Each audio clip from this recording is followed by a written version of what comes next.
प्रभूची स्तुती असो. आज प्रभूने पुन्हा एक वार त्याच्या चरणाशी आपल्याला एकत्र केलेलं आहे.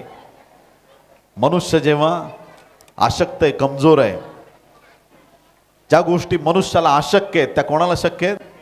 देवाला शक्य आहेत. आणि शेवटच्या काळात जर सगळ्यात गौरवी कोण असेल तर कोण आहे? ख्रिस्ताची मंडळी सगळ्यात गौरवी आहे. आज आपण पुन्हा एक वार देवाच्या पवित्र वचनावरती मनन करणार आहोत. बायबलमध्ये खूप लोकांनी येशूला प्रश्न विचारले वेगवेगळ्या ठिकाणी, आणि प्रत्येकाचे प्रश्न वेगळे वेगळे होते. आता सगळ्या प्रश्नांचं उत्तरच येशू ख्रिस्त आहे. सगळ्यांची उत्तरं त्याच्याकडे आहेत. लोक प्रश्न घेऊन त्याच्याकडे यायचे, आणि मग अनेकांच्या प्रश्नांची प्रभूने उत्तरं दिलेली आहेत, आणि काही प्रश्न प्रभूने पण लोकांना विचारलेले आहेत.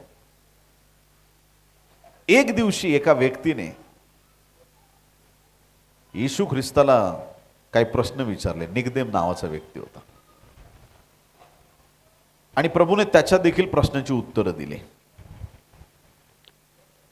बायबल आपल्याला सांगतं की येशू ख्रिस्ताचे हे शब्द आहेत की प्रभू काय बोलला. योहान 3 अध्याय 5 आणि 6 वचन. येशूने उत्तर दिले की मी तुम्हाला खचित सांगतो. येशूने उत्तर दिले की मी तुम्हाला खचित सांगतो. ॲक्च्युली येशूचा प्रत्येक शब्द खचित आणि खराच आहे, पण सगळ्यांना विश्वासात घेऊन एकदम त्याने ठोस अशी गोष्ट सांगितली. आणि प्रभू म्हणतो, येशूने उत्तर दिले, मी तुम्हाला खचित सांगतो, पाण्यापासून व आत्म्यापासून. सगळ्यांनी म्हणा, पाण्यापासून, मोठ्या आवाजात, पाण्यापासून व आत्म्यापासून. मी तुम्हाला खचित सांगतो, पाण्यापासून व आत्म्यापासून जन्म घेतल्या वाचून कोणीही देवाच्या राज्यात प्रवेश करू शकत नाही. देहापासून जन्मलेले देह आहेत आणि आत्म्यापासून जन्मलेले आत्मा आहेत. जोपर्यंत एखाद्या व्यक्तीचा जन्म पाण्याने होत नाही आणि आत्म्याने होत नाही, तोपर्यंत त्याचं स्वर्गाचं तिकीट पक्क होत नाही, असं येशूने सांगितलंय. पाण्याने जन्म घेतल्या वाचून आणि आत्म्याने जन्म घेतल्या वाचून मनुष्याला स्वर्ग राज्यात प्रवेश मिळणं कठीण आहे, अशक्य आहे, असं येशूने सांगितलंय. मग पाण्याने जन्म आणि आत्म्याने जन्म म्हणजे काय, याच्याकडं थोडक्यात आज आपण लक्ष देणार आहोत. किती लोकांना स्वर्गाची अपेक्षा आहे? प्रभूची स्तुती असो. तर स्वर्ग राज्यात तर सगळ्यांना जायचंय. कोणाला वाटतं मी पांढरे कपडे घातल्यावर स्वर्गात जाईल, कोणाला वाटतं मी काळे कपडे घातल्यावर स्वर्गात जाईल, कोणाला वाटतं मी गरीबाला दान धर्म केला तर मी स्वर्गाला जाईल, कोणाला वाटतं की मी लोकांचं लुबाडून माझी तिजोरी भरली आणि जर माझ्याकडे भरपूर पैसा आला तर मी स्वर्गाला जाईल. सगळ्यांची स्वर्गाबद्दलची संकल्पना वेगळी आहे. प्रत्येक व्यक्ती आपापल्या विचारांनी चालतो, आणि सगळ्यांना, काही लोकांना तर असं पण वाटतं स्वर्ग बिर्ग काय नाही, इकडंच सगळं आहे आणि बाकीचं काही नाही. आणि देवाच्या प्रिय लोकांनो, मानवाचे विचार, मनुष्याचे विचार, संपूर्ण विश्वामध्ये वेगवेगळ्या थेरीज, वेगवेगळे विचार लोकांनी मांडलेले आहेत. आणि ह्या सगळ्या गोष्टींमधून आपण विचार करत असताना स्वर्ग काय आणि स्वर्गाला कुणाला जायचं याबद्दल आपण अनेक गोष्टी ऐकत असताना येशू आम्हाला काय सांगतो याच्याकडे आम्ही लक्ष केंद्रित केलेलं आहे. आणि येशू ख्रिस्ताने ही पक्की वॉर्निंग सगळ्यांना दिलेली आहे, ताकीद दिलेली आहे, आणि पक्क निक्षून सांगितलेलं आहे, जोपर्यंत तुम्ही पाण्याने नवा जन्म घेत नाही, जोपर्यंत तुम्ही आत्म्याने नवा जन्म घेत नाही, तोपर्यंत तुम्हाला स्वर्ग राज्यामध्ये प्रवेश मिळणार नाही. मग हा पाण्याचा जन्म आणि हा आत्म्याचा नवा जन्म म्हणजे काय, तो कसा प्राप्त करायचा आणि कशा प्रकारे आम्ही त्याच्यामध्ये आशीर्वादित होणार. पाण्याचा जन्म म्हणजे काय? पाण्याने जन्मने म्हणजे बाप्तिस्मा पाण्याचा. आणि आत्म्याचा नवा जन्म म्हणजे काय? पवित्र आत्म्याचा बाप्तिस्मा. किती सोपं आहे. एक पाण्याचा बाप्तिस्मा आणि दुसरा पवित्र आत्म्याचा बाप्तिस्मा. बायबलमध्ये मला 7 प्रकारचे बाप्तिस्मे सापडले. किती? 7 प्रकारचे. आता आपल्याला तर 2 बाप्तिस्मे पक्के घ्यायचे, पण प्रत्येक येशूला मानणाऱ्या लोकाला कळालं पाहिजे की बाप्तिस्मे किती प्रकारचे आहेत. बायबलमध्ये दिले, तुम्हीच वाचणार तुम्हाला शॉक वाटला, अरे हे पण बायबलमध्ये लिहिले 7 प्रकारचे बाप्तिस्मे. तर या 7 बाप्तिस्म्यांपैकी सगळ्यात सुरुवातीला पहिला बाप्तिस्मा मोशेचा बाप्तिस्मा. कोणता बाप्तिस्मा? मोशेचा आहे. तर 7 बाप्तिस्मे आहेत बायबलमध्ये. तर त्यातला पहिला बाप्तिस्मा मोशेचा बाप्तिस्मा आहे. कुठं लिहिलंय? 1 कोरिन्थी 10 अध्याय 1 आणि 2 वचन. सगळ्यात महत्वाची गोष्ट, मोशेचा बाप्तिस्मा 1 कोरिन्थी 10 अध्याय 1 आणि 2 वचन ऐका. बंधुजन हो, आपले पूर्वज सर्व मेघाखाली होते आणि समुद्रातून ते सर्व पार गेले. मेघ व समुद्र यांच्याद्वारे मोशेमध्ये त्या सर्वांचा बाप्तिस्मा झाला. किती लोक आमेन म्हणणार आहेत? कोणामध्ये बाप्तिस्मा झाला? बघा, इस्रायल लोक ज्यावेळेस तांबड्या समुद्राजवळ होते त्यावेळेस मोशेने हातात काठी घेतली आणि हात उंच केला आणि समुद्राचे काय झाले? 2 भाग झाले. इथं कधी बसमध्ये उभं राहिले, एखाद्याला सरक म्हटलं तर सरकत नाही लवकर. पण कुणी ऐकलं मोशेचं? समुद्राने ऐकलं आणि समुद्राचे 2 भाग झाले. आता ज्यावेळेस ते समुद्रामधून त्या कोरड्या भूमीतून चालत होते, उजवीकडं डावीकडं पाणी भिंतीसारखं झालं होतं आणि तिथून जात असताना बायबल सांगतं की त्यांच्यावरती मेघ होता, सगळ्या बाजूंनी पाणी होतं आणि ते तिथून दोन्ही बाजूने पाणी, वरती मेघ, आणि तिथून जात असताना मोशेमध्ये इस्रायल लोकांचा बाप्तिस्मा झाला. हे बायबलमध्ये लिहिलं आहे आणि म्हणून याला मोशेचा बाप्तिस्मा म्हटलेला आहे. आमेन, प्रेज द लॉर्ड.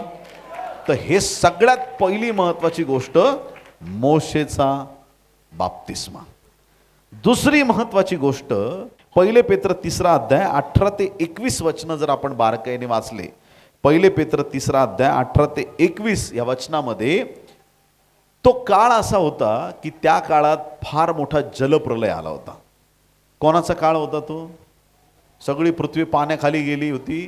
नोहाच्या काळामध्ये एवढा मोठा जलप्रलय आला की त्या काळात सगळं काही पाण्याखाली गेलं. बोले येशू मसीह की. आणि म्हणून हा जलप्रलयाद्वारे झालेला बाप्तिस्मा आहे आणि तो नोहाच्या काळातला बाप्तिस्मा आहे. मोशेच्या काळातला पण बाप्तिस्मा आहे, नोहाच्या काळात पण बाप्तिस्मा आहे.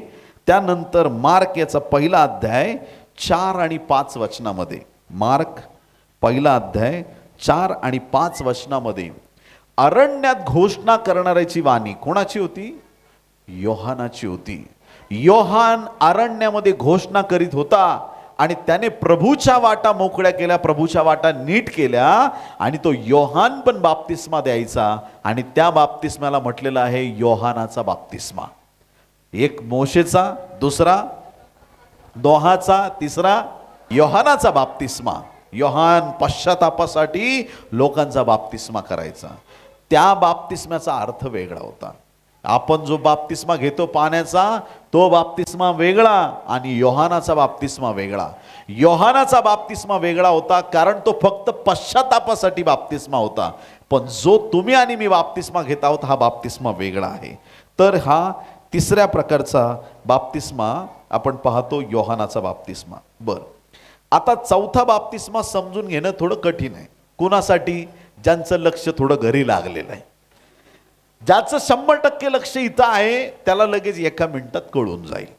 ठीक आहे, तर तो काय बाप्तिस्मा आहे ते समजून घ्या.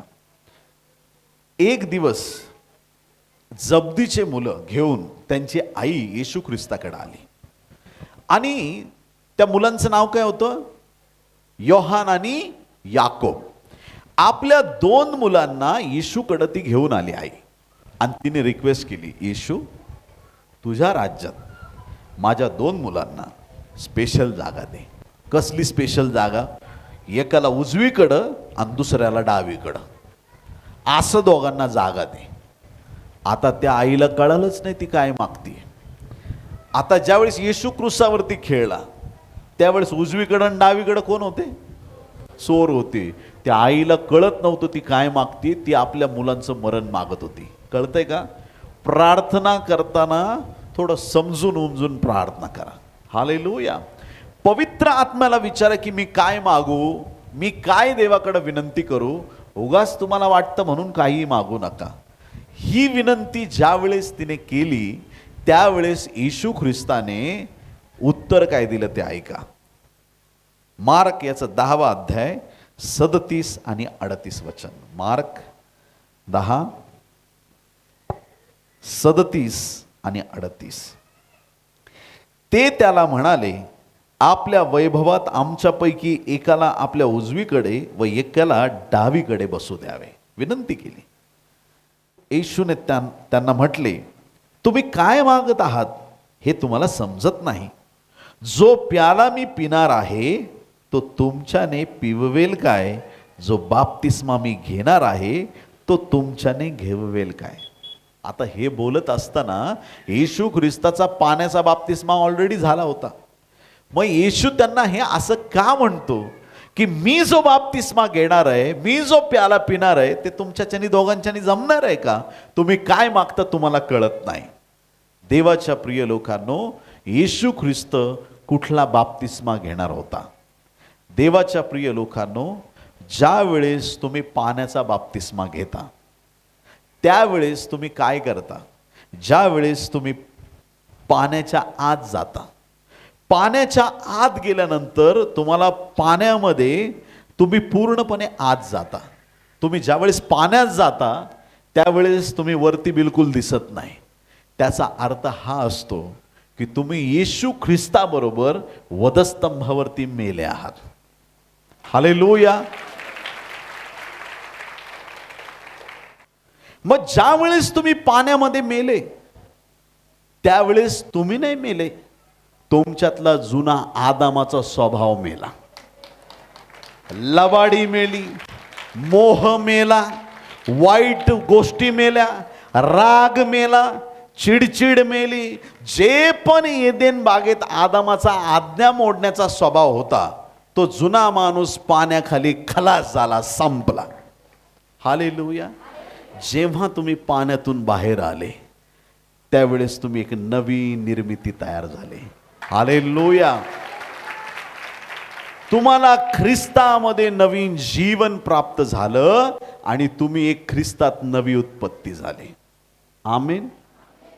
एका गावात एक पास्टर सेवेसाठी गेले. ते गाव काही येशूला मानणारं नव्हतं, सगळे येशूचे विरोधक होते. त्या सेवकाने सगळ्या गावात सगळ्यांना सांगितलं, येशू जिवंत देव आहे, विश्वास ठेवा, बाप्तिस्मा घ्या, विश्वास ठेवा, बाप्तिस्मा घ्या. सगळ्यांना येशू कोण आहे सांगितलं. येशू जिवंत देवाचा पुत्र आहे, पापाची क्षमा करतो, बंधनं तोडतो, तुमच्या जीवनात तो परिवर्तन करणार आहे. येशू बद्दल त्या सेवकाने सगळं सांगितलं. सगळे लोक म्हणले, आम्हाला नको तुमचा येशू. कुणीच नाही ॲक्सेप्ट केलं. एक तरुण मुलगा होता, तो म्हटला की मला विश्वास आहे येशू जिवंत देव आहे. हालेलुया. ते तुमचा बाप्तिस्मा मला द्या, माझं जीवन आज मी येशूला द्यायला तयार आहे. तरुणाचं बोलणं ऐकून पास्टरांना आनंद वाटला आणि मग त्या तरुणाने जीवन येशूला दिलं, अंगीकार केला, आपल्या पापाची कबुली केली आणि आपलं जीवन येशूला देऊन टाकलं. आनंदाचा प्रसंग. तो मुलगा म्हटला, आता विलंब लावू नका, मला बाप्तिस्मा देऊन टाका. कुठं द्यायचा? गावात एक मोठी विहीर होती. विहीर पण एवढी मोठी होती का विहिरी, त्या जुन्या काळच्या विहिरीमध्ये कशा पायऱ्या असायच्या तशी विहीर होती, खाली उतरून जायचं. आणि नंतर या मुलाने सांगायला सुरुवात केली, मी येशूचा स्वीकार केला, आज मी बाप्तिस्मा घेते, माझं जीवन येशूला देतंय. सगळे गावकरी म्हटलं, अरे कशाला असं करतो? ते म्हटले, मला माहीत नाही, मी चाललो. ते पास्टर आणि तो मुलगा दोघंही चालायला लागले. चालत चालत जाऊन त्या विहिरीपर्यंत पोहोचले. हे दोघं आतमध्ये उतरेपर्यंत अख्खा गाव तिथं जमा झाला. सगळ्या बाजूंनी लोकांनी त्या विहिरीला घेरलं. आणि आता हा देवाचा सेवक त्या तरुण मुलाला प्रश्न विचारतो, तू आपलं जीवन येशूला दिलंस का? तू आपला येशूचा स्वीकार केलास का? तू आता सगळ्या वाईट गोष्टी सोडून येशूच्या मागं चालणार का? त्याने हो उत्तर दिलं. आणि मग आता तुझा बाप्तिस्मा करतो आणि देव जो बाप, देव जो पुत्र आणि देव जो पवित्र आत्मा याच्या नावाने मी तुझा बाप्तिस्मा करतो. त्या मुलाला जसं पाण्याच्या आत त्यांनी ढकललं, वरच्या खिशात होते सिगरेटचं पाकिट. काय होतं? सिगारेटचं पाकिट होतं. आता सिगारेट हे वजनाने हलके असल्यामुळे खिशातून सगळे पूर्ण सिगारेट बाहेर आले. आणि पूर्ण पाण्यावरती सिगारेट तरंगू लागले आणि सगळे गावचे लोक हसायला लागले. कसला याचा बाप्तिस्मा, ह्याचे सिगारेट बघा, हे काय पापामध्ये, काय याचे सिगारेट, हे ते सगळेजण त्याला हसायला लागले. हा मुलगा पाण्यातून बाहेर आला, सेवक आणि ते दोघंही बाहेर आले. आणि मग तो गाव त्याला प्रश्न विचारू लागला, अरे कसला बाप्तिस्मा घेतोयस, तुझे सगळे सिगारेट पाण्यावरती तरंगलेत. तो बोलला, ते सिगारेट माझे नाहीत. सगळं गाव चकित, अरे आम्ही बघितलंय आमच्या डोळ्यांनी, तुझ्या खिशातून ते सिगारेट बाहेर आलेत. का खोटं बोलतोस, का खोटं बोलतो, तुझ्या खिशातून आलेत. त्या मुलाने सांगितलं, ते सिगारेट ज्याच्या खिशातून आलेत तो पाण्याखाली मेलाय. मी नवी उत्पत्ती आहे, मी नवीन आहे, मी ख्रिस्ताच्या ठाई नवी उत्पत्ती आहे. मी त्या जुन्या जीवनक्रमाला सोडून दिलेला आहे. देवाच्या प्रिय लोकांनो, देवाला धन्यवाद द्या की देवाने आम्हाला नवीन बनण्याची संधी दिली आहे. देवाने आम्हाला जुना जीवन सोडून देण्यासाठी त्याची कृपादृष्टी पुरवलेली आहे. बोलो येशू मसीह की. देवाच्या प्रिय लोकांनो, आता येशू ख्रिस्त त्यांना सांगतोय, त्या दोन मुलांना, योहान आणि याकोबला, मी जो प्याला पिणार आहे तो तुम्हाला पिता येईल का? मी जो बाप्तिस्मा घेणार आहे तो तुम्हाला घेता येईल का? येशू ख्रिस्ताने कुठला प्याला पिला? गेतसेमने बागेत त्यांनी प्रार्थना केली होती. आता त्याच्यावरून तुमचा रस्ता एकदम समजदारीचा मोकळा झालाय. काय प्रार्थना केली येशूने? होईल तर, होईल तर, होईल तर, मोठ्या आवाजात, होईल तर हा प्याला मजपासून टळून जाऊ दे. अरे कोणता प्याला? तो फक्त आंब्याच्या प्यालाबद्दल बोलत नव्हता. तो कुठल्या प्यालाबद्दल? तो यातनेच्या प्याल्याबद्दल बोलत होता. ही प्रार्थना म्हणजे येशूने काही घाबरून गेलेली प्रार्थना नाही. काही लोकांना वचनाचा अर्थच कळत नाही. मग येशू ख्रिस्त देहात प्रार्थना करतो, तो घाबरला नाही. त्याने हे सिद्ध करून दाखवलं की तो 100% देव होता आणि 100% मानव सुद्धा होता. Hallelujah, praise the Lord. तो नुसता देवच असता तर कसला प्याला आणि काय, द्या क्रुसावर मला, डायरेक्ट जातो मी, यातनाच नसत्या. पण तो मनुष्य बनून आमच्यात आला. 33.5 वर्ष त्याने आमच्यात वस्ती केली. आमच्यात उठला, बसला, फिरला, आमचे रोग बरे केले, आमच्या बरोबर खाल्लं पिल्लं, आमच्यात तो राहिला आणि त्याने दाखवून दिलं की मनुष्य पवित्र जीवन जगू शकतो. हालेलुया. मनुष्य सुंदर आशीर्वादी जीवन जगू शकतो. त्याने हे दाखवून दिलं. मग हा प्याला यातनेचा प्याला होता. हा बाप्तिस्मा ख्रिस्ताच्या यातनेचा बाप्तिस्मा होता. ह्या यातना तुम्हाला सहन करवतील का?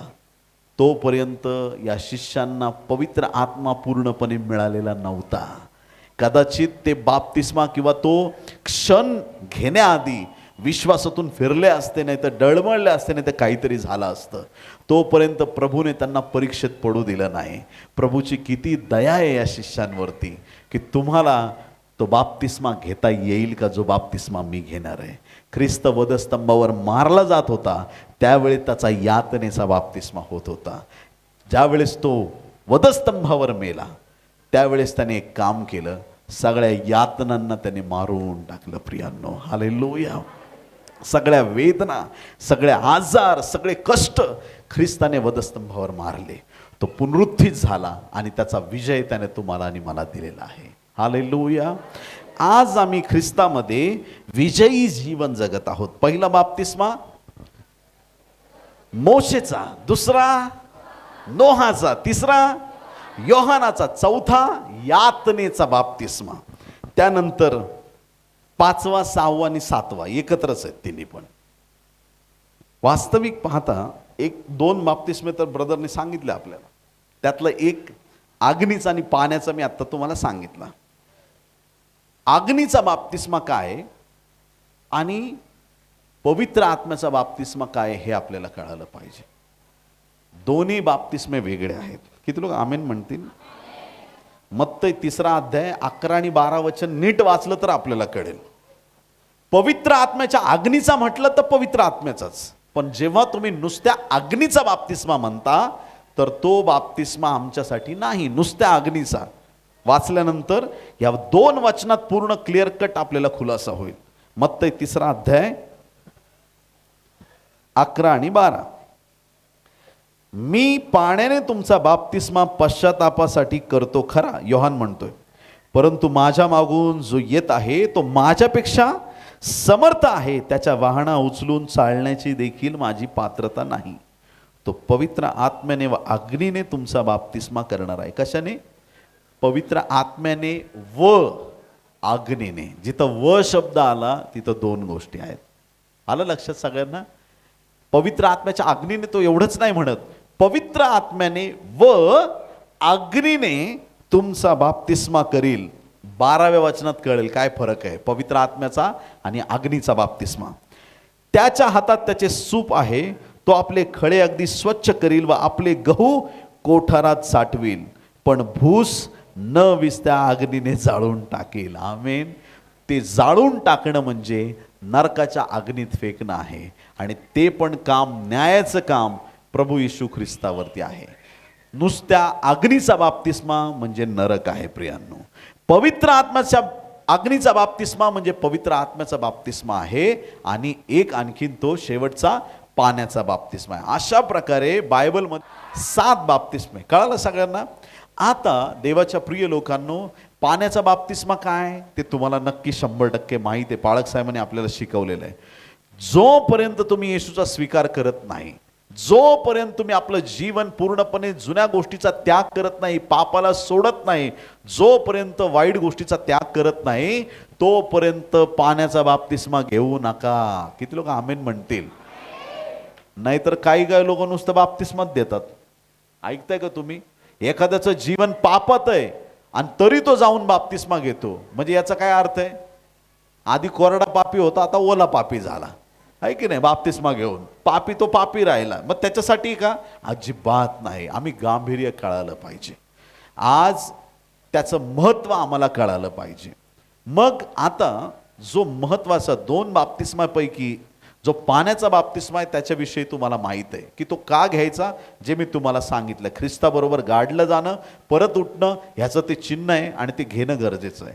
परंतु आज पवित्र आत्म्याचा बाप्तिस्मा याच्याकडे आपलं लक्ष केंद्रित करूया. आमेन. प्रत्येक विश्वासणाऱ्याला पवित्र आत्मा मिळणं हे अगत्याचं आहे. ज्याला पवित्र आत्मा नाही त्याला स्वर्ग राज्यामध्ये प्रवेश नाही. ऐकलं तुम्ही? हो का नाही?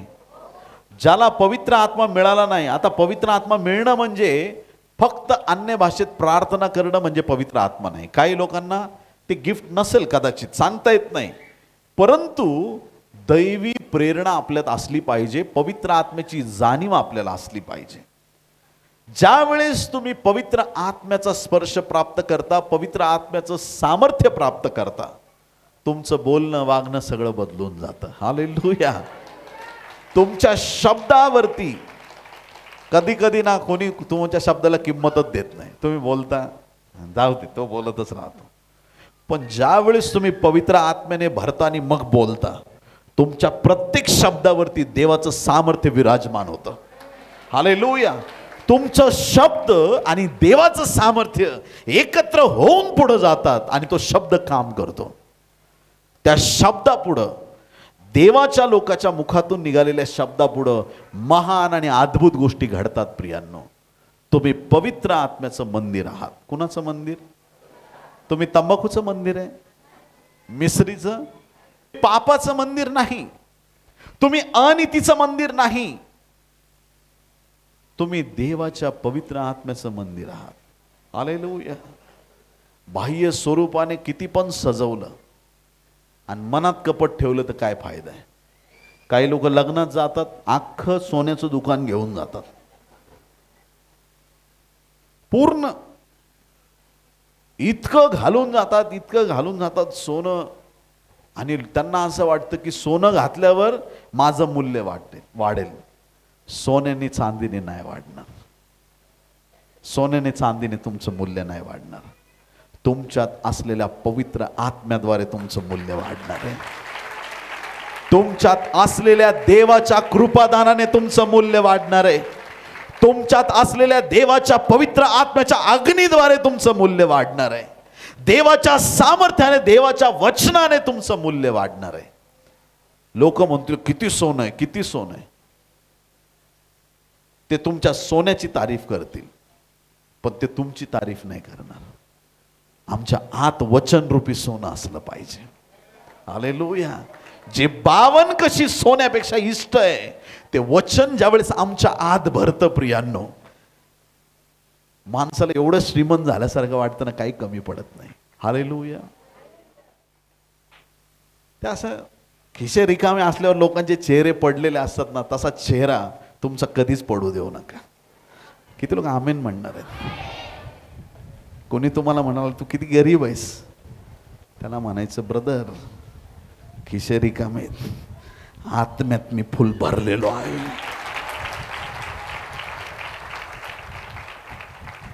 काय तुमच्या घरात साधा टीव्ही नाही, नसू द्या, वचनाने आम्ही फुल भरलेलं आहे. काय तुम्हाला साधी गव्हर्नमेंट नोकरी नाही, तुमच्याकडे हे नाही, तुमच्याकडे ते नाही, नसू द्या, आमच्या जीवनात येशू आहे. येशू आहे. या शब्दातलं सामर्थ्य स्वीकारा. म्हणा येशू आहे. येशू आहे. द्राक्षरस संपलं तर संपू द्या, येशू आहे. हालेलुया. खिसे रिकामे झाले तर येशू आहे.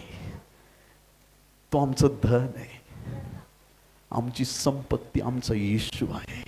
हालेलुया. बस काय नको, येशू आहे. येशू आहे. हालेलुया. ज्यावेळेस तुम्ही देवाकडं जास्त ओढले जाता, तो चेक करतो तुम्हाला, तुमचं समर्पण खरं आहे का. हालेलुया. जीव कुठं गुंतलाय का. औरंगाबादचे लोक खूप चांगले आहेत, मी तुमच्याबद्दल बोलत नाही. देव तपासून बघतो, कुठं जीव अडकलाय का, याच्यात जगी गोष्टीत कुठं हा व्यक्ती अडकलाय का,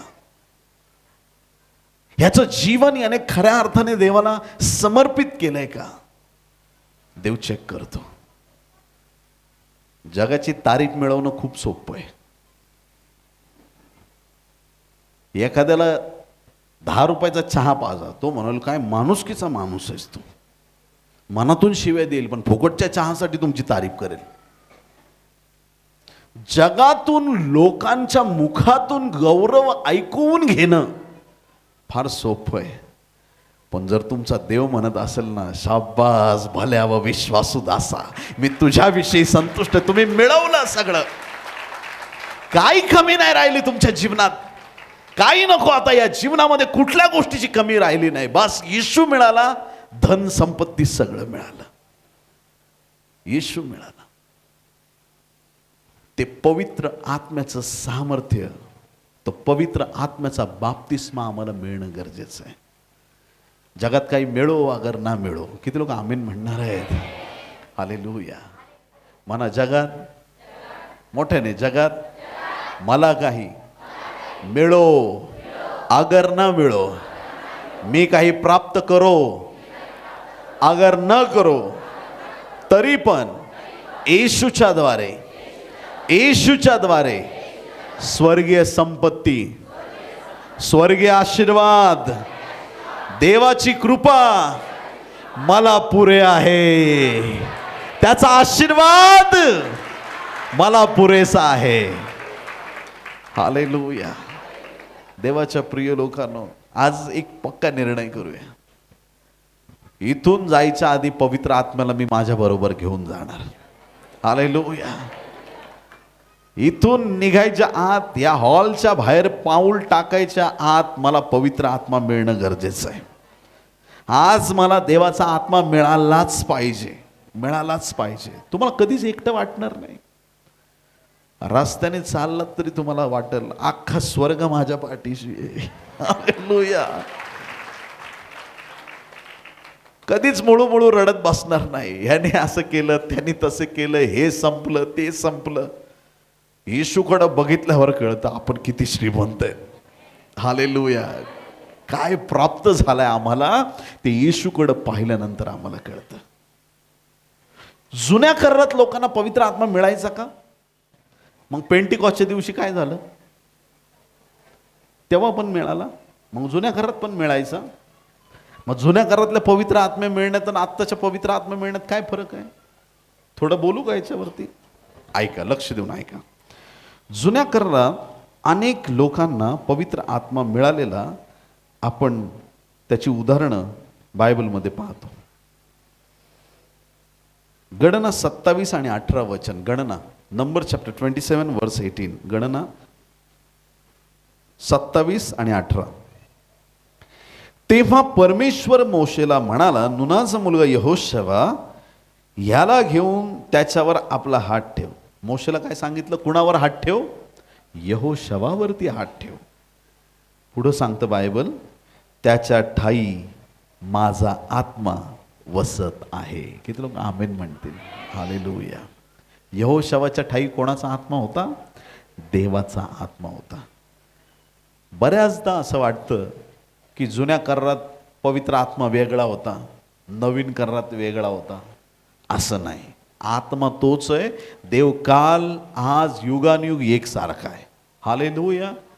आपला परमेश्वर जुन्या करारात जेवढा सामर्थ्यवान होता, आज पण तेवढा आहे, कायमस्वरूपी तसा राहील. देव तोच आहे, पवित्र आत्मा तोच आहे, परंतु काही गोष्टी बदलल्या, त्या पण आज आपण समजून घेणार आहोत. परंतु जुन्या करारात यहोशवावरती देवाचा आत्मा आहे याचं परमेश्वराने साक्षात मोशेला स्पष्टीकरण दिलेलं आहे. यहोशवामध्ये देवाने त्याचा आत्मा दिला होता. पहिले शमूएल 16 अध्याय 12-13 वचनामध्ये, 1 सॅम्युएल चॅप्टर 16 वर्स 12 and 13. पहिले शमूएल 16, 12-13. त्याने बोलावणे पाठवून त्याला आणले. त्याचा वर्ण तांबूस, डोळे सुंदर व रूप मनोहर होते. कुणाचे? दाविदाचे. तेव्हा परमेश्वराने त्याला म्हटले, उठ, त्याला अभिषेक कर, हाच तो आहे. आमेन. शमूएल ज्या वेळेस दाविदाला अभिषेक करण्यासाठी गेला, त्याच्या आधी सगळे मोठे भाऊ आले. हा आहे का, तो आहे का? 7 भावांना रिजेक्ट केलं देवाने. आणि सगळ्यात धाकटा तिथं नव्हता, त्याला बोलवून घेतलं. आणि तो दावीद कसा आहे की त्याला परमेश्वराची विशेष कृपादृष्टी. देवाच्या दासाला देवाने सांगितलं की उठ, याला अभिषेक कर. 13 वचन. मग शमूएलाने तेलाचे शिंग हाती घेऊन त्याच्या भावांमध्ये त्याला अभिषेक केला. आणि त्या दिवसापासून पुढे परमेश्वराचा आत्मा, सगळ्यांनी म्हणा परमेश्वराचा आत्मा, ज्या दिवशी दाविदाला देवाने अभिषेक केला शमूएलाच्या द्वारे, त्या दिवसानंतर काय घडलं ऐका. त्या दिवसापासून पुढे परमेश्वराचा आत्मा दाविदाच्या ठाई जोराने संचरू लागला. हालेलुया. देवाचा आत्मा अभिषेक मिळाल्याच्या नंतर दाविदामध्ये जोराने संचरू लागला. ते काम जोराने देवाचं वाढलं. नंतर शमूएल उठून रामास गेला. प्रभूची स्तुती असो. यहोशवाला परमेश्वराने आत्मा दिलाय. या ठिकाणी बायबल सांगतं दाविदाला देवाने पवित्र आत्मा दिलेला आहे. पहिले शमूएल 10:10 मध्ये बायबल सांगतं की देवाचा आत्मा शौल राजावरती आलेला आहे. हा शौल राजा एक सर्वसाधारण व्यक्ती होता, पण ज्यावेळेस संदेष्टांच्या जवळ तो गेला, त्याच्या मुखातून संदेश निघायला लागले. किती लोक आमेन म्हणतील? हालेलुया. ती संगती फार महत्वाची आहे. संगती महत्वाची आहे. तुम्ही कोणाबरोबर राहता हे जास्त महत्वाचं आहे. संगतीचे चांगले परिणाम घडतात प्रियांनो. चांगल्यांची संगत धरली तर चांगले परिणाम पाहायला मिळतात. हा शमूएल देवाच्या प्रिय लोकांनो, देवाचा अभिषिक्त दास आहे. त्याच्याकडे संदेष्टे आहेत. देवाचा अद्भुत गौरव होत आहे. संदेष्टे संदेश देतात, त्यात काही विशेष नाही. पण काय झालं की त्या संदेष्टांच्या मध्ये दावीद जाऊन बसलेला होता. आणि मग त्या दाविदाला पकडून आणण्यासाठी शौलाने एक तुकडी पाठवली, जा दाविदाला पकडून घेऊन या. राजाने सांगितलं दाविदाला घेऊन या, पकडून आणा. लोक गेले दाविदाला पकडण्यासाठी, पण जेव्हा ते तिथं पोहोचायचे, ते पकडायला आलेत विसरून जायचे, ते पण डायरेक्ट संदेश द्यायला स्टार्ट करायचे. एक तुकडी, दोन तुकडी, तुकड्या येत गेल्या आणि शेवटी शौलाला कळालं कुणी परत येत नाही. तिकडे गेल्यावर स्वतः शौल तिथं पोहोचला आणि शौल देवाच्या आत्म्याने भरून संदेश देऊ लागला. हालेलुया, प्रभूची स्तुती असो. बायबल सांगतं की शौल राजावरती देवाचा आत्मा आला. इफ्ताह नावाचा एक शास्ता होता. या शास्त्यावरती पण शास्ते 11 अध्याय 29 वचनामध्ये इफ्तावरती देवाचा आत्मा आलेला आपण पाहतो. त्यानंतर आणखीन एक व्यक्ती आहे बायबलमध्ये, त्याची ताकद केसांमध्ये होती. काय त्याचं नाव? शमशोन. तो शमशोन एवढा सामर्थ्यवान होता की देवाचा आत्मा त्याच्यावर आला की करडू फाडावा असा सिंहाला फाडून टाकायचा. देवाचा आत्मा आला की वेशीचे दरवाजे उचलून, वेशीचे म्हणजे मोठमोठे दरवाजे उचलून डोंगरावर नेऊन त्याने ठेवले. देवाचा आत्मा आला, 300 कोल्हे पकडले, त्यांच्या शेपट्या बांधल्या, त्याच्यात मशाल लावली, जाळ लावून टाकला आणि दिलं वैऱ्याच्या शेतात सोडून. पलिष्ठचे सगळे शेत उद्ध्वस्त करून टाकले. त्याच्यावर पवित्र आत्मा आला. त्याला समोरून वैरी आले, इकडं तिकडं शोधतोय, काही भेटलं नाही. त्याच्या हातामध्ये गाढवाचं जाबड आलं. सगळ्यांनी म्हणा गाढवाचं जाबड. गाढवाचं जाबड म्हणजे गाढवाचा जाबडा. हालेलुया. त्या गाढवाच्या जाभडाने शमशोनाने 1000 वैऱ्याचा नाश करून टाकला. किती लोक आमेन म्हणणार आहेत? ते कसं शक्य झालं? ना शमशोनामध्ये काही खासियत आहे, ना त्या गाढवाच्या जाभडामध्ये काही विशेष आहे. विशेष आहे ते फक्त देवाच्या पवित्र आत्म्यामध्ये आहे. हालेलुया. तो आत्मा आला की अद्भुत गोष्टी घडायला सुरुवात होते. तो आत्मा आला की ज्या गोष्टी कठीण आहेत, अशक्य आहेत, त्या गोष्टी शक्य व्हायला सुरुवात होते. शमशोनाच्या द्वारे परमेश्वराने फार मोठं काम केलं. शमशोनाच्या अजून पण काही कामगिरी आहेत, त्याच्यावर आज मी बोलणार नाही.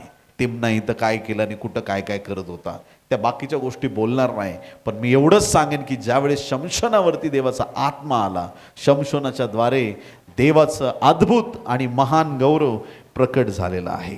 जुन्या करारामध्ये अनेक लोकांना पवित्र आत्मा मिळाला, पण तो आत्मा त्यांच्यावरती टिकून राहिला नाही. किती लोक आमेन म्हणतील? का नाही टिकून राहिला? कारण की त्यांच्याकडं कोकऱ्याचं आणि बकऱ्याचं रक्त होतं. त्यांच्याकडं आदामाचा स्वभाव होता, त्यांच्याकडं जुना स्वभाव होता. पण देवाला धन्यवाद द्या की आम्हाला पवित्र आत्मा देण्याच्या आधी येशू ख्रिस्ताचं बलिदान झालं. हालेलुया. माणसाला आधी पवित्र आत्मा दिला असता, नंतर येशूचा बलिदान झाला असतं, सिक्वेन्स नसता बरोबर झाला. आम्हाला तो पवित्र आत्मा आमच्यात धरून आम्हाला पुढं चालता आलं नसतं. परंतु देवाला धन्यवाद की जसं एखादं भांड स्वच्छ करतात, तसं देवाने येशूला पाठवून त्याच्या रक्ताद्वारे आम्हाला शुद्ध आणि पवित्र केलं. त्याला ही त्याची योजना होती की आम्हा सगळ्यांना त्याचा पवित्र आत्मा मिळावा. तो देवाचा पवित्र आत्मा प्रत्येक मानवात वस्ती करावा ही देवाची इच्छा आहे. तो आत्मा आमच्यात येण्याच्या आधी आम्हाला येशूच्या रक्ताने धुतलं जाणं गरजेचं आहे. किती लोक आमेन म्हणणार या गोष्टीला? हालेलुया. सगळ्यात पहिली गोष्ट, आम्ही येशूचा स्वीकार करणं गरजेचं आहे. आम्ही येशूच्या रक्ताने धुतलं जाणं गरजेचं आहे. येशूच्या रक्ताने आमचं आतून बाहेरून पूर्ण परिवर्तन होणं गरजेचं आहे. आणि मग ज्यावेळेस आम्ही प्रार्थना करतो, त्या फ्रेश नवीन ताज्या जीवनामध्ये पवित्र आत्मा येतो आणि वस्ती करतो. आणि मग तो पवित्र आत्मा आमच्यामध्ये कायमस्वरूपी राहतो. हालेलुया. बोलो येशू मसीह की. हालेलुया. मुंबईमध्ये ना काय असे हॉटेल्स आहेत, तिथं केरळाचं जेवण खूप फेमस मिळतं मुंबईत. आणि हे केरळाचे जे मल्याळी परिवार असतात त्यांची तिथं गर्दी अशी खूप दिसते. आणि एकाच केरला भावाला मी विचारलं, केरलावाल्या, क्या रे तुम लोग इधर ही आता है, हम लोग कैसा सब जगह खाता है, तुम्ही इथंच येता केरला हॉटेलमध्ये? तर त्यांनी मला सांगितलं की जे जेवण आमच्या गावाला मिळतं सेम टेस्ट ह्या हॉटेलमध्ये मिळते, म्हणून आम्ही इथे येतो. आता त्या जेवणासाठी आम्हाला तिकडे जायची गरज नाही, आम्हाला इथंच मिळतं मुंबईमध्ये, कारण ह्या हॉटेलमध्ये तिकडच्या सारखी टेस्ट आहे, म्हणून आम्ही इथं येतो. सेम तसंच आहे. जी स्तुती आराधना देवाला स्वर्गात मिळते, तीच आराधना आमच्यात मिळायला जेव्हा सुरुवात होते, तो तिथं नाही बसत, तो आमच्यात खाली उतरून येतो. त्याला तिथं नाही आवडत, तो आमच्याकडे येतो.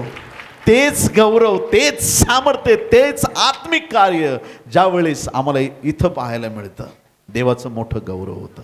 आम्ही प्रार्थना करतो ना, जसे स्वर्गात तसे, जसे स्वर्गात तसे, जसे स्वर्गात तसे. आता पृथ्वीवर पासून माझ्या जीवनापासून सुरुवात करा. हालेलुया. जसं स्वर्गात आहे ती पवित्रता माझ्या जीवनात असू दे प्रियानं. हालेलुया. जसं स्वर्गात आहे तसं माझ्या परिवारात असू दे, जसं स्वर्गात आहे तसं माझ्या मंडळीत असू दे, जसं स्वर्गात आहे तसं आमच्या या शहरात असू दे, आमच्या महाराष्ट्रात असू दे. मग आमच्या महाराष्ट्रात एक संजीवनाची लाट पाहायला मिळणार. हालेलुया. बोलो येशू मसीह की. देवाच्या प्रिय लोकांनो, आज त्या पवित्र आत्म्याची आम्ही देवाकडे विनंती केली पाहिजे. बरेच लोक आहेत 20-20 वर्ष प्रार्थना करतात, पवित्र आत्मा मिळत नाही. किती वर्ष? आणि खूप तोंड उतरवून येतात, पास्टर लई दिवस झाले प्रार्थना करतो, पण हा काय देवाचा आत्मा मला मिळत नाही. खूप चांगले असतात हे लोक. मी असं म्हणत नाही की ते पापी असतात आणि काहीतरी चुकीचं करतात, पण ते चांगले असतात, पण तरी त्यांना पवित्र आत्मा मिळत नाही. तर तो का मिळत नाही हे थोडं ऐका. ऐकताय का तुम्ही चर्च? जर तुम्ही त्याच्यापैकी एक असाल तर आज ते सगळे बंधनं तोडून टाका. आजचा हा वेळ तुम्हाला पवित्र आत्मा प्राप्त करण्याचा वेळ आहे.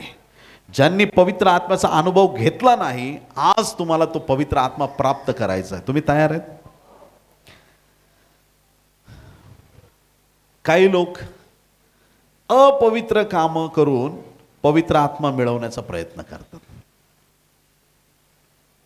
जिथं अपवित्रता आहे तिथं पवित्र आत्मा राहणार नाही.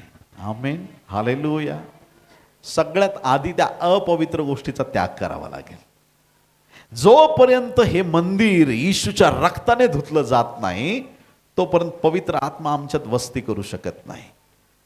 कुठली जागा असू द्या, परमेश्वराची इच्छा आहे ती जागा आशीर्वादित करावी. किती लोक आमेन म्हणतात? हालेलुया. नगरमध्ये माळीवाडा म्हणून एक जागा आहे. अहमदनगर नाव तुम्ही ऐकलं असतं. ऐकलंय? किती तुम्ही आशीर्वादित लोक आहात. प्रभू तुम्हाला आशीर्वादित करो अजून आणि अजून. अहमदनगरमध्ये एक एरिया आहे माळीवाडा. त्या माळीवाड्याच्या वेशीजवळ एक जागा आहे. काही वर्षापूर्वी ना तिथं काही लोक येऊन पत्ते खेळत बसायचे. बरोबर त्या वेशीच्या जवळच एक जागा, पत्ते खेळत बसायचे. आणि एक छोटं असं हॉल सारखे असं एक जुनाट असं पडझड झालेली जागा, सगळे येऊन पत्ते खेळत बसायचे. सगळ्यांची इकडे एक असा डाव चालला, इकडे हे ते पत्ते जुगार काय काय त्यांचं चालू असायचं. आणि तो सगळा एरिया असा होता की तिथं खरंच प्रार्थनेची गरज होती. एक प्रभूचे सेवक तिथं गेले, आमचे मित्र, आणि त्यांनी जाऊन तिथं प्रार्थना केली एका घरी. तर ते म्हणले अजून लोक आहे पण जागा पुरणार नाही. मग त्यांनी विनंती केली, जिथं पत्ते खेळतायत ना त्यांना म्हणलं थोडं सारखं आम्हाला इथं थोडी जागा द्या, पत्ते खेळ. तुम्ही पत्ते तिकडे खेळा, आम्हाला इथं थोडी जागा द्या प्रार्थना करायला. ऐकताय चर्च तुम्ही? जिथं त्यांचे पत्त्याचे डाव मांडले त्याच्या एका कोपऱ्यात काही लोकांना घेऊन ते प्रार्थना करायला लागले. आता जशी प्रार्थना वाढायला लागली, लोक यायचे वाढायला लागले. तुम्ही अजून थोडं तिकडं सारखा. हालेलुया. असं करता करता देवाची अशी कृपा झाली का ती जागा सगळी विश्वासणाऱ्यांनी भरून गेली. पत्ते खेळणारे येशूवरती विश्वास ठेवायला लागले. सगळ्यांनी त्या गोष्टी सोडून दिल्या. जे इकडं पत्ते खेळत होते त्यांनी पत्ते टाकले, त्यांनी बायबल उचलून इकडे पाहायला लागले. त्यांचं परिवर्तन झालं. माळीवाड्यात जे बिलीव्हर्स चर्च आहे त्याबद्दलची मी तुम्हाला साक्ष सांगत आहे. हालेलुया. आज तिथं देवाची मंडळी उभी आहे. बोलो येशू मसीह की. जागा कशाची असू द्या, प्रभू आला ना की ती जागा तो शुद्ध आणि पवित्र केल्याशिवाय राहत नाही. हालेलुया. ते ठिकाण तो आशीर्वादित केल्याशिवाय राहत नाही. त्या ठिकाणात त्याचा गौरव झाल्याशिवाय राहत नाही. एकदा तो आला ना की परिस्थिती बदलून टाकतो. आज आमच्या जीवनाचं आधी परिवर्तन झालं पाहिजे. पवित्र आत्मा का मिळत नाही? अपवित्र कामं जर करत असू तर ते सोडण्याची गरज आहे. नाही मी हे पण करणार आणि ते पण करणार, शक्य नाही. आज त्या वाईटाचा पूर्ण त्याग करून मग आम्हाला पवित्र आत्म्याला आमंत्रित करायचं. येशूच्या रक्ताने धुतलं गेलं पाहिजे. काही लोकांना विश्वासच नसतो. दुसरी गोष्ट, काही लोकांना विश्वासच नसतो की मला कधी पवित्र आत्मा मिळू शकेल. काही लोकांच्या प्रार्थना स्वतःला एवढं कमजोर समजतात, प्रार्थना पण अशा करतील. बोलू का?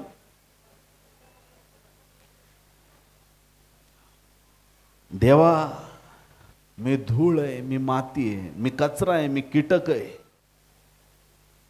प्रभू म्हणतो, अरे तू माझ्या प्रतिरूपाचा आहेस. मी तुला जन्म दिला आहे, मी तुला मोठ्या योग्यतेचं बनवलंय, मी तुला राष्ट्रांचा संदेष्टा नेमलंय, औरंगाबादची उलथापालथ करण्यासाठी मी तुला उचलून धरलंय. माझा आत्मा मी तुझ्या ठाई दिलेला आहे. तू आशीर्वादित आहेस, तुझ्या जीवनावर मी सामर्थ्य ओतलंय. आणि आमची प्रार्थना, देवा मी धूळ आहे, मी मच्छर आहे, बेगॉन स्प्रे आणू का तुला? काय प्रार्थना आहे. आणि तो एक संदेश मला कधीच आवडला नाही आजपर्यंत.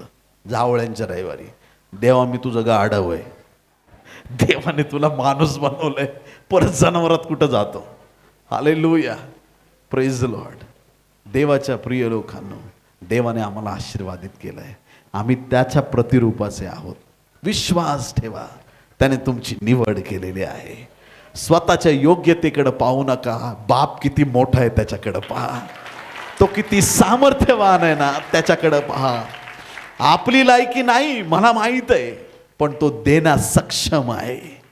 देणारा महान आहे आणि देणाऱ्याची इच्छा आहे. आपण अविश्वास आपल्यातला काढला पाहिजे. महत्वाची गोष्ट की काही लोक, तिसरा मुद्दा, खोट्या शिक्षणाला बळी पडलेले आहेत. खोटं शिक्षण म्हणजे काय?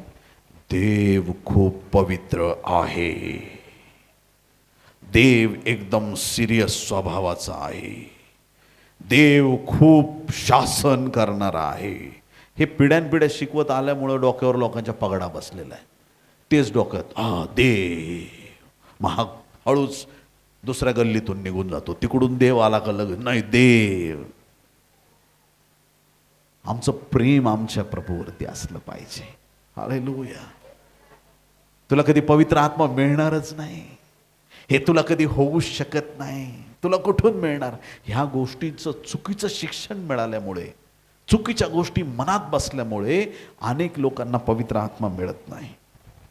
स्वतःला योग्य समजत नाहीत काही लोक, त्याच्यामुळं पवित्र आत्मा मिळत नाही. पाचवी गोष्ट, काही लोकांना आत्मा प्राप्त करण्याची गरजच वाटत नाही. देवाचं राज्य असं नाही, ज्याला भूक आहे त्याला मिळतं. किती लोक आमेन म्हणतील?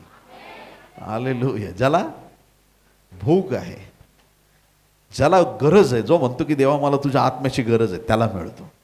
जो म्हणतो काय नाही मिळालं तरी ठीक, नाही मिळालं तरी चालेल, काय नाही प्रभू मला काही गरज नाही, त्याला काहीच मिळत नाही. चर्चला काही लोक येतात वर्षानुवर्ष, काय नाही नाही चालेल काय नाही चालेल, प्रभूने सगळं दिलंय, मला सगळं दिलंय, सगळं दिलंय. जे लोक आहेत त्याच्यात संतुष्ट आहेत, त्यांची कधीच उन्नती होत नाही. नुसतं आहे त्याच्यात फक्त, नाही का, काय वाढवू नाही तर नको वाढू, माझं आध्यात्मिक जीवन आशीर्वादित कर नाही तर नको, मी काहीच करणार नाही, मी फक्त चर्चला येईल आणि बसेल आणि घरी जाईल, त्यांची वाढ नाही होत.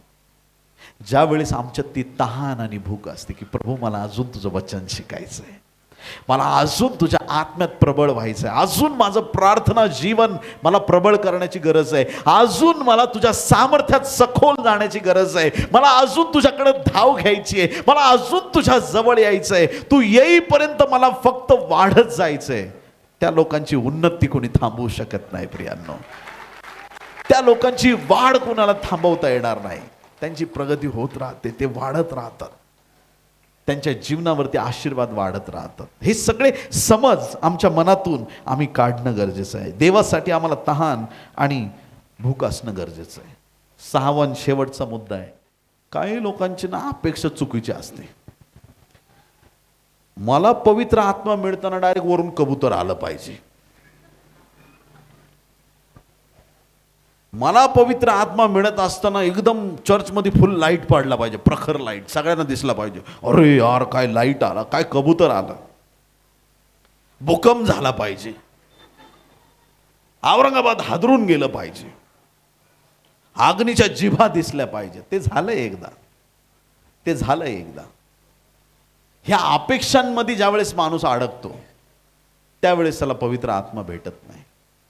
काही लोकांचा अट्टाहास असतो, बाप्तिस्मा घेईन तर यार्देन नदीतच घेईन. हॅलो, पैसे जमेल एक एक रुपया करून आणि तिकडं जाईल मी इस्रायलला आणि तिथं जाऊन बाप्तिस्मा घेईल. तुमच्यात कुणी नाही ना असं? देवाच्या प्रिय लोकांनो, चुकीच्या अपेक्षांमुळं कधी कधी शक्य होत नाही. तुमचं एकदम ठरलंय, चाललोय मी आत्ता लगेच आणि मग तिथं जाऊन घेणार आहे मी बाप्तिस्मा, इट्स ओके. पण अख्खं आयुष्य यार्देनची वाट बघण्यामध्ये घालवू नका. किती लोक आमेन म्हणतील? कैक वेळा देवाने मला संधी दिली इस्रायलला जाण्याची. मी तुम्हाला सांगतो, येशूच्या कबरेच्या आत मी जाऊन आलो. तुम्ही ऐकलं का? पण मी इथून तुम्हाला सांगतो, कबर रिकामी आहे. तो तिथं नाही, तो इथं आहे, तो आमच्या मध्ये आहे, तो जिवंत आहे. त्याला शोधायला, त्याला नमन करायला त्या मागी लोकांसारखं भटकत जाण्याची गरज नाही. ऑलरेडी आमचा येशू आमच्याकडं आलेला आहे. ऑलरेडी पवित्र आत्मा आमच्याकडं आलेला आहे. हालेलुया. मी इथं गेलो आणि त्या सेवकाने हात ठेवला तरच मला पवित्र आत्मा प्राप्त होईल. यासले विश्वास मनातून काढून टाका. हालेलुया. सेवकांबद्दल प्रेम आणि आदर असावं, पण काही लोक त्याच्यात खूप वेळ वाया घालवतात. चुकीच्या अपेक्षांमुळे काही लोकांना पवित्र आत्मा मिळत नाही. मग आज ह्या सगळ्या गोष्टी आपल्या मनात कुठंतरी असतील. जर आपल्यापैकी कुणाला पवित्र आत्मा मिळालेला नाही, कुठल्या बंधनात आपण अडकलेलो असू, त्याच्यातून बाहेर येऊ आणि प्रभूला सांगूया, प्रभू मला माहीत आहे आज माझी वेळ आली आहे की मी आज तुझ्या आत्म्याने भरावं. आज मला तुझ्या पवित्र आत्म्याने भर प्रभू, मी तयार आहे. आमेन. बरं, पवित्र आत्मा मिळाल्यावर काय होणार? प्रेषित 1:8 मध्ये स्पष्ट लिहिलंय. प्रेषित 1:8 मध्ये सांगितलंय, परंतु पवित्र आत्मा तुमच्यावर येईल तेव्हा तुम्हाला सामर्थ्य प्राप्त होईल. सगळ्यांनी म्हणा, सामर्थ्य प्राप्त होईल. आणि नुसतं सामर्थ्य प्राप्त होऊन तुम्ही घरात बसणार नाही. आजकाल कितीतरी तरुण लेकरं आम्ही पाहतो, घरातून बाहेर पडतच नाहीत. कंटिन्यू काही लोकांना घर सुटतच नाही, घरातच बसतात आणि देवा माझा वापर कर, देवा माझा वापर कर. आब्रामाला परमेश्वराकडून संदेश होता, आब्रामा आपल्या तंबूच्या बाहेर ये. आब्राम आला, त्यानंतर त्याला वाळू दाखवली आणि त्याला आकाशातले तारे दाखवले. हालेलुया. तुम्हाला तंबू सोडल्याशिवाय तुमचा दृष्टांत मिळणार नाही. हालेलुया. ज्या जागेवर तुम्ही कम्फर्टेबल बसलाय, नाही मला कुठंच हालायचं नाही, देवा द्यायचं तर माझ्या घरातच दे, मिळणार नाही. हालेलुया. पेत्र मचव्यात होता, मचव्यात बसून पाण्यावर चालता येतं का? येतं? औरंगाबादचे लोक चालतात वाटतं. मचव्यामध्ये बसलोय आणि आत बसल्या बसल्या पाण्यावर कसं चालता येईल? पेत्र विचारतोय, प्रभू तू आहेस का? हो मी आहे. मी येऊ का? मला आज्ञा दे, मला यायचंय तुझ्याकडं. प्रभू म्हटला ये. प्रभू म्हटला, ज्या प्रभूने त्या पेत्राला पाण्यावर येण्याची आज्ञा केली आहे, त्याच येशूने 2000 वर्षापूर्वी तुम्हाला आणि मला येण्याची आज्ञा केली. आणि तो म्हणतो, अहो कष्टी व भाराक्रांत जन हो, तुम्ही सगळे मजकडे या. पेत्र पाण्यावर चालला, तो त्याचा टाईम होता. पण आमचा टाईम काय माहितीये का? आम्ही साप आणि विंचू यांना तुडवत चालणार आहोत. हालेलुया. आम्ही समस्यांना तुडवत पुढे चालणार आहोत. हा आमचा समय देवाच्या गौरवाचा समय आहे. हालेलुया. प्रभूने आम्हाला ये म्हटलेलं आहे, त्याने आम्हाला वाणी दिलेली आहे. देवाच्या प्रिय लोकांनो, ज्या वेळेस तुम्हाला पवित्र आत्मा प्राप्त होईल, तुम्ही एका जागेवरती शांत बसून राहणार नाही. आमेन. हालेलुया. रात्रंदिवस तुमच्या मनात एकच असेल, येशू येशू येशू येशू येशू येशू. प्रत्येक क्षणी तुमच्या मुखातून फक्त प्रभूचं नाव निघत राहील. आणि प्रभूचं वचन या ठिकाणी, पवित्र आत्मा तुमच्यावर येईल तेव्हा तुम्हाला सामर्थ्य प्राप्त होईल. आणि यरूशलेमेत, सर्व यहुदियात, शोम्रोनात व पृथ्वीच्या शेवटापर्यंत तुम्ही माझे साक्षी व्हाल. हालेलुया. कोणाचे साक्षी? हालेलुया. आम्ही येशूचे साक्षीदार आहोत. येशूचे साक्षी म्हणून परमेश्वर संपूर्ण जगात तुम्हाला आणि मला पाठवू इच्छित आहे.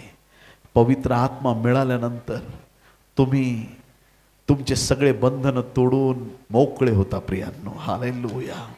अडखळणांमधून तुम्ही बाहेर येता, कारण देवाचा आत्मा एकदा आला ना की गोष्टी बदलायला सुरुवात होते.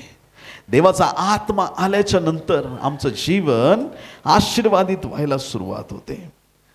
पवित्र आत्म्याने जेव्हा तुम्हाला सामर्थ्य प्राप्त होतं त्यावेळेस तुम्ही वाढत आणि वाढत जाता, ती सेवा वाढत जाते.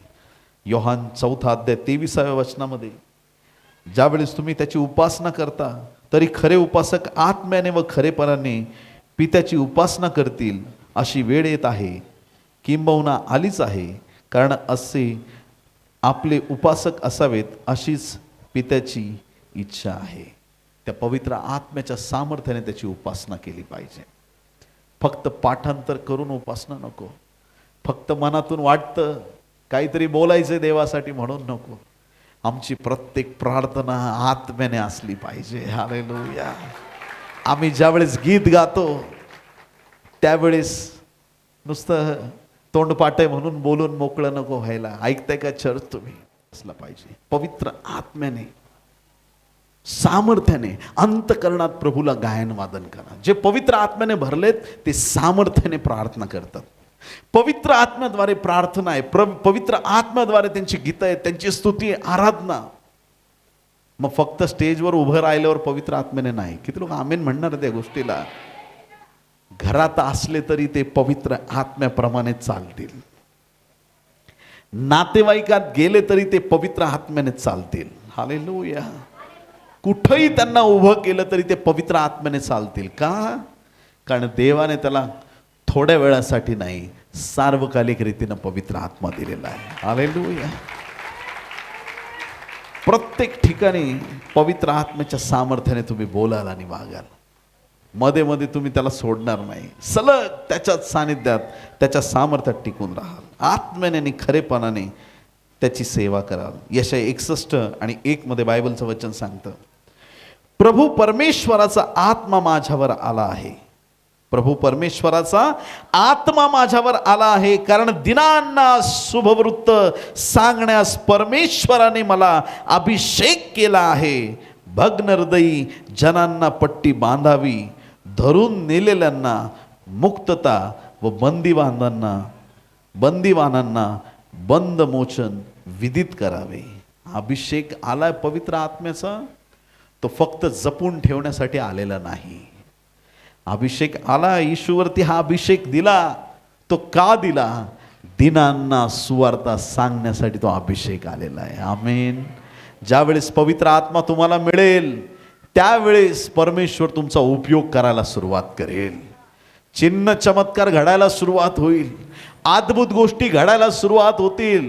ज्या गोष्टी मानवाला अशक्य आहेत त्या गोष्टी देवाकडून शक्य होताना तुम्ही पाहाल. ज्या गोष्टी तुम्हाला कठीण वाटत होत्या त्या गोष्टी देवाच्या आत्म्याने शक्य केल्यात हे तुम्हाला पाहायला मिळेल. ज्या ठिकाणी तुम्ही अपमानित होत होतात तिथं परमेश्वर तुमचं मस्तक उंच केल्याशिवाय राहणार नाही. ज्या ठिकाणी तुम्हाला हार पाहावी लागत होती तिथं परमेश्वर तुम्हाला विजयी केल्याशिवाय राहणार नाही. ज्या ठिकाणी तुम्ही अपयशी होता तिथं देव तुम्हाला महान सामर्थ्याने चालवणार आहे. जिथं तुमचे दिवस तुम्ही खराब पाहिलेत तिथंच देव तुम्हाला चांगले आणि आशीर्वादाचे दिवस दाखवणार आहे. हालेलुया. तो पवित्र आत्मा आमच्यासाठी अत्यंत महत्वाचा आहे. त्या पवित्र आत्म्याच्या सामर्थ्याद्वारे आमचं जीवन परिवर्तित झाल्याशिवाय राहत नाही. आज आम्हाला त्या पवित्र आत्म्याची गरज आहे. योहान 14:16 मध्ये येशू ख्रिस्ताने सांगितलं की मी पित्याला विनंती करील आणि मग तो तुम्हाला दुसरा कैवारी. कोण आहे दुसरा कैवारी? पवित्र आत्मा तुम्हाला देईल. पहिला कैवारी येशू, दुसरा कैवारी पवित्र आत्मा आहे. तो पवित्र आत्मा तो आम्हाला देण्यासाठी पित्याकडे विनंती करेल आणि येशूची विनंती पित्याने मान्य केली. आज पवित्र आत्मा जगामध्ये आहे. तुमच्या आणि माझ्यामध्ये त्याने पवित्र आत्मा दिलेला आहे. त्या पवित्र आत्म्याद्वारे आम्ही देवाची सेवा आणि देवाचं गौरव केलं पाहिजे. आमेन. येशू ख्रिस्ताचा जन्म कसा झाला प्रियांनो? येशू ख्रिस्त जगात कसा आला? मरियेला दिव्यदूताने दर्शन दिलं, गॅब्रियलने दर्शन दिलं. कृपा पावलेली स्त्री, देवाला धन्यवाद.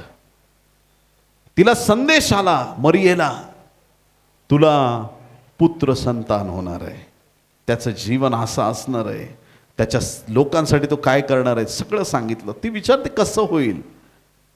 पवित्र आत्मा तुझ्यावर येईल आणि सर्व गोष्टी होतील. हालेलुया. पवित्र आत्म्याच्या सामर्थ्याने येशूचा जन्म आहे. आणि म्हणून तुमचा आणि माझा जन्म दैहिक रीतीनं झाला आहे, जगिक रीतीनं झाला आहे, पण तुमचा आणि माझा जन्म आत्मिक रीतीनं होणं गरजेचं आहे. ज्याचा जन्म आत्मिक रीतीनं झालेला आहे. देव आत्मा आहे. योहान 4:24. देव आत्मा आहे. जर तो आत्मा आहे त्याची वधू देहिक असता कामा नये. किती लोक आमेन म्हणणार आहे. हालेलुया. जर तो आत्मा आहे, आपण पण आत्मा आहोत, हो की नाही?